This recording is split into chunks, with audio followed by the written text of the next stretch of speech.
waxaa maanta magaalada Woodward si weyn loogu soo dhaweeyay madaxweyne ku-xigeenka maamul goboleedka Khaatumo Maxamuud Cabdilaahi Caananuug oo ka soo kici timay dhankaasi magaalada Buuhoodle.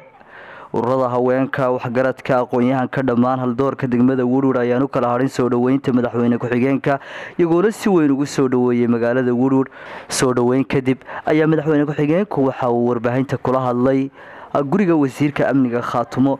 madaxweyne ku-xigeenka maamulka Khaatumo Maxamuud Cabdilaahi Caananuug ayaa bulshada reer Woodward si weyn ugu mahadceliyay isagoona sheegay inay yihiin dad ku caana soo dhaweynta maamulkooda iyo waliba garab istaaga maamulka Khaatumo.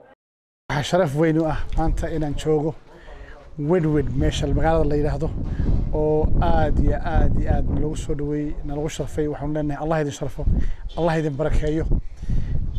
waxaan ku faraxsanahay amaano ku hadlaya codka xukuumadda iyo codkaygaba. waxaan aad u salaamayaa reer Khaatumo meel kasta aad ka joogtaan. waxaan idin leeyahay ninkii raba Khaatumo inuu ogaado Khaatumo waa taa Khaatumo maraysa Woodward, waa taa maraysa Buuhoodle, waa taa meel walba wareegaysa ee ay reer Khaatumo degaan. insha Allah adigu wada hadallaan noo socdo haddii Ilaahay yiraahdo. waxaan sugaynaa guul iyo gobonimo in aanan qaadan waxaanan u qalmin way go'aanku.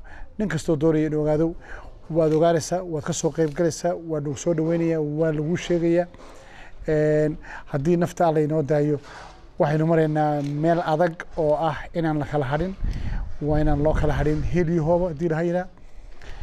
wax allaale iyo qofkii raba in la qanciyo waa inuu soo fadhiistaa golaha. waa soo dhaweynaynaa, waa la hadlaynaa, waa la fadhiisanaynaa, waa la shiraynaa. mar haddaad maqasho war aan wada hadallo micnaheedu waa aan heshiino. dee adduunkana ninna ma doorto wax la yidhaahdo jaarka ama qofku inuu jaarkiisa doorto waa wax adag. ilaahay baa jaarka dooray. ilaahay waxaan ka baryaynaa jaarkayga inaan la heshiino annaguna haddii naftaa noo daayo.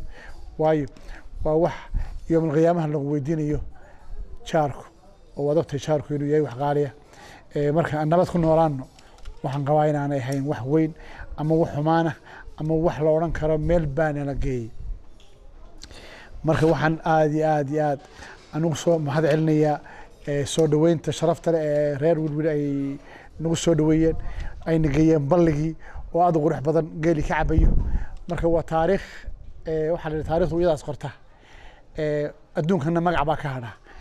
insha Allah waxaan isku daynaa bal haddaynan magac reebno haddii Alla idmo oo aanu jiilka dambeeya aanu gaarsiino gobonimo iyo xorriyad aanay cidna ka baryin, cidna u daba fadhiisanayn. waroy taladeena anagu cidna uma daba joogayno. annagaa taladeeda meel dhiganana. reer Khaatumo talada iska leh, qof kaloo laga weydiinaya male.